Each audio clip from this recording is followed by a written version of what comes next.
Bonjour, ici Mario. Aujourd'hui, je vais vous parler du système des contenants. C'est pour nous aider à faire un meilleur budget. C'est super important de suivre les pourcentages. C'est ça qui va faire toute la différence. Puis c'est ça qui va faire que vous allez vraiment vivre selon vos moyens. Puis vous allez pouvoir être capable d'épargner. Puis en plus, ça va attirer plus d'argent chez vous. Ça fait, premièrement, j'ai fait une feuille ici. Si quelqu'un la veut pour les pourcentages, ça va me faire un plaisir de vous l'envoyer. Moi, je l'ai déjà collé sur mes contenants. Je vais vous montrer ça à l'instant. La première chose que vous devez faire, c'est avoir 5 contenants. Premier contenant, investissement à long terme. Investissement à long terme, c'est 10% de ton salaire net. Moi, je parle toujours net. Je ne parle jamais du brut. On vit avec le net. Ça fait... C'est pas combien que ton employeur dit que tu gagnes, c'est combien qui te reste à la fin du mois ou à la fin de la semaine. C'est 10%. Si tu fais 250 $ qui te reste net, tu mets 25 $. La première chose que tu payes, c'est 25 $ à long terme. Ça veut dire c'est tes REER. Cet argent-là, en plus, ça va être à l'abri de l'impôt. Mais ça, c'est une autre affaire.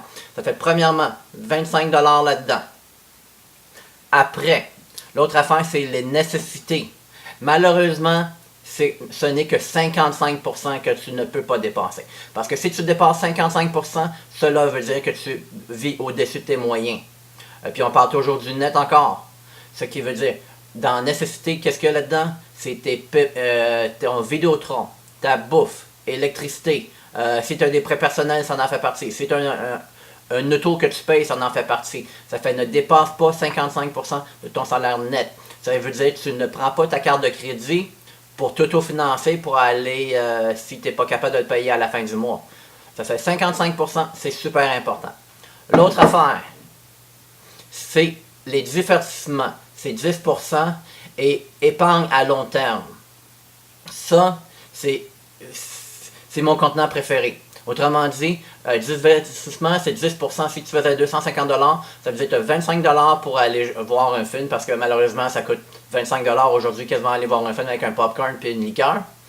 Puis, tu planifies ton voyage pour tes vacances. Ça veut dire que tu mets un 10% encore. C'est super important. L'épargne à long terme, c'est pour te payer un grand plaisir, comme un voyage ou une télévision ou peu importe.